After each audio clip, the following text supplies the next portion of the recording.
You need to hear this right now. Not tomorrow, not when you finish whatever you are doing, right now. Because I am 90 years old and I just figured something out about 6 years ago that would have changed my entire life if I had known it at 25 or 30 or even 60. And the thing I figured out is so simple, it is going to make you angry. It made me angry. It still makes me angry. Here it is. You are waiting for something that is never going to arrive. You are waiting for the right time. You are waiting until things calm down. You are waiting until the kids are older, until the debt is paid off, until you get that promotion, until Monday, until January, until you feel ready. I know you are doing this because I did it for 60-something years, and I am telling you from the other side of all that waiting that the thing you are waiting for does not exist. There is no moment where everything lines up and the universe taps you on the shoulder and says, "Okay, now you can start living." That moment is a lie. I believed that lie every single day for decades, and it cost me almost everything that mattered. My name is Gloria. I managed a grocery store in a small town in Michigan for 29 years. Same store, same town, same parking lot with the same pothole near the cart return that nobody ever fixed in almost 3 decades. I started there in 1971 stocking canned goods, and I ended up running the whole operation by the late 70s. And I was good at it. I am not being modest, and I am not bragging. I am just telling you the truth. I knew every supplier, every delivery driver, every family that walked through those doors. I knew whose kid had an allergy, who was going through a divorce and buying sad frozen dinners for one, who was on a fixed income and needed me to quietly put aside the dented cans at a discount. I cared about that store the way some people care about a child, and that was the problem. Because while I was caring about that store 6 days a week, 51 weeks a year, I was waiting on everything else. I was waiting to take my kids to Mackinac Island. My daughter asked me every summer from the time she was 8 until she was about 14, and then she just stopped asking. I always said, "Next summer. Next summer the schedule will be better. Next summer we will have more staff. Next summer, next summer, next summer." She is 53 now. We have never been to Mackinac Island together. Not once. She took her own kids, and I saw the pictures on her refrigerator, and I cannot describe to you what that felt like. To see proof that she did the thing without me, and the world kept spinning, and she did not need me there after all. But I should have been there. I should have been in those pictures. My husband Dale used to say to me, "Gloria, the store will not burn down if you take a week off." And I would say, "You do not know that." I actually said that, as if a grocery store in Belleville, Michigan, was a ticking time bomb that required my presence every waking hour, or it would explode. When I think about the arrogance of that, the idea that no one else could handle what I handled, it makes me sick now. Because you know what happened when I finally retired in 2000? The store kept going. A new manager came in. The shelves got stocked. The registers opened at 7 in the morning. Nobody called me in a panic. Nobody fell apart. The world did not need me the way I had convinced myself it did, and I had traded almost 30 years of living for that delusion. Let me tell you what waiting actually looks like from the inside, because I do not think young people understand this. Waiting does not feel like waiting. It feels like being responsible. It feels like being needed. It feels like doing the right thing. When I skipped my son's baseball games because the Thursday delivery was coming in, and I had to be there to check the invoices, I did not think I was making a bad choice. I thought I was being a good manager. When I worked through my own birthday 11 years in a row, I did not feel sorry for myself. I felt proud. I thought my sacrifice meant something, and in a way it did. The store ran well. Customers were happy. The owner trusted me. But sacrifice is only noble when you are actually choosing it, and I was not choosing anything. I was just defaulting to the easiest decision, which was to keep doing what I was already doing and put off the harder thing, which was asking myself what I actually wanted. I will tell you what I wanted. I wanted to learn to paint. I saw a woman at a craft fair once in maybe 1982, and she was painting these little watercolors of barns and fields, and something about the way she looked while she was doing it, this calm in her face. I thought, I want that. I want to sit somewhere quiet and make something that has nothing to do with inventory or profit margins or whether the dairy case is at the right temperature. I bought a little watercolor set that same week, the tin kind with the little oval pans of paint. I put it on the shelf in my bedroom. It sat there for 22 years. I opened it in 2004, 4 years after I retired, and the paints had dried out and cracked and were completely useless. 22 years sitting on a shelf. That watercolor set is probably the best metaphor for my entire life. You might be thinking, well, Gloria, you had bills to pay, you had a family. You did not have the luxury of sitting around painting barns. And you would be right about some of that. I did have bills. I did have 3 kids who needed shoes and braces and eventually help with college. I am not saying I should have quit my job and wandered off to be an artist. That would be ridiculous, and I would never tell you to do that either. What I am saying is that I had Sundays. I had those. Every single week for 29 years, I had at least Sunday, and usually I spent it catching up on housework and being too tired to do anything else, and telling myself that one day, when things slowed down, I would open that tin of paints. Things never slowed down. Not once. Not in 29 years. If you are waiting for things to slow down, I need you to hear me. They do not slow down. You slow down. Your body slows down. Your energy slows down.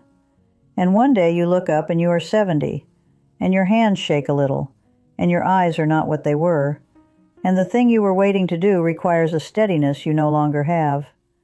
That is what waiting costs. It costs you your body.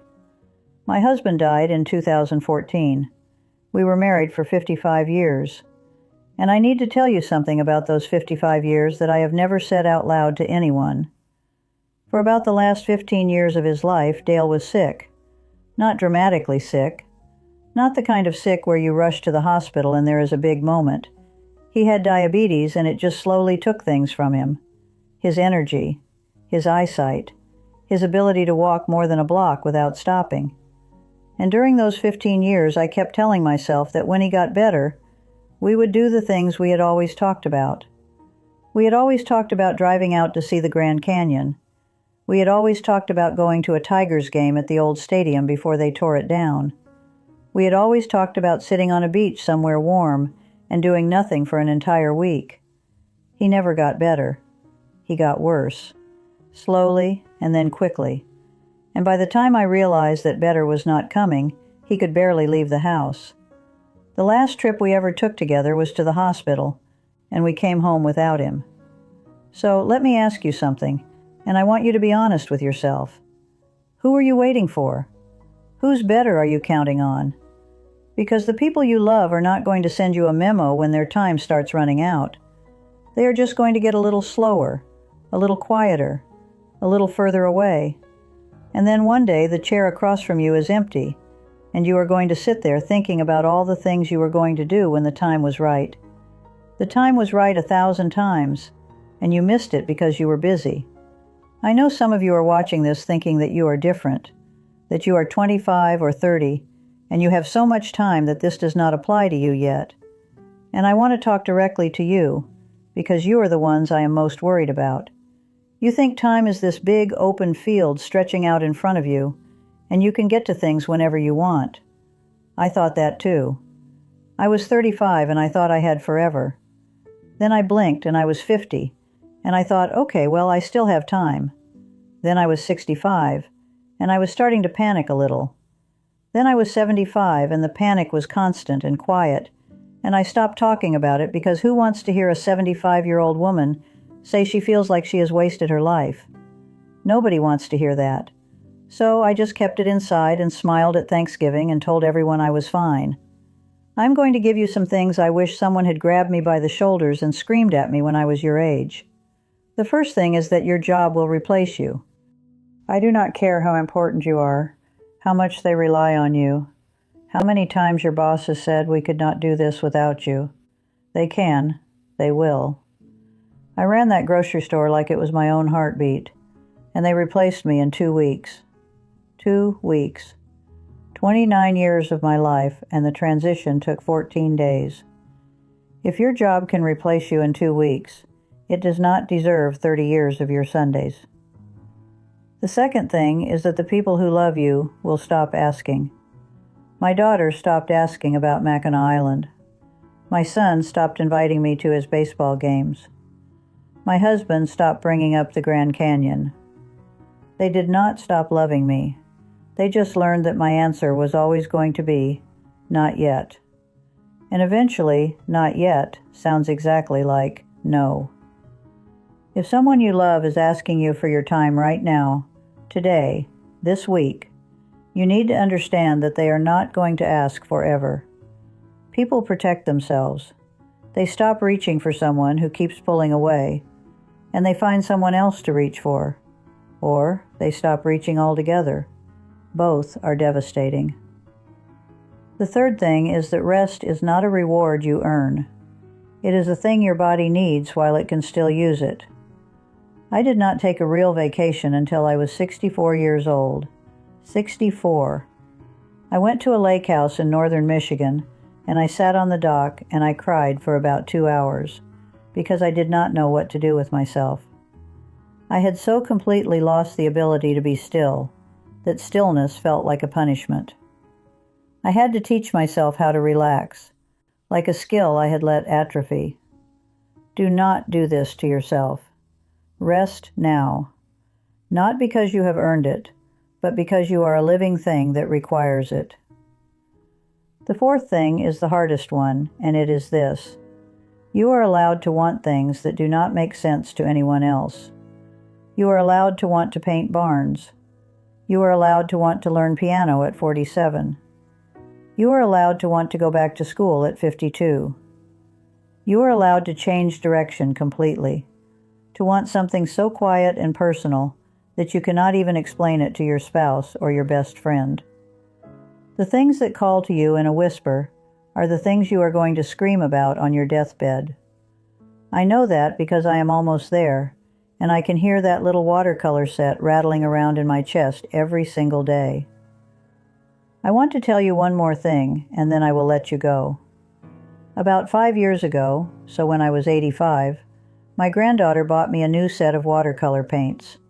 Not the cheap tin kind, a real set, with good brushes and thick paper that does not curl up when it gets wet.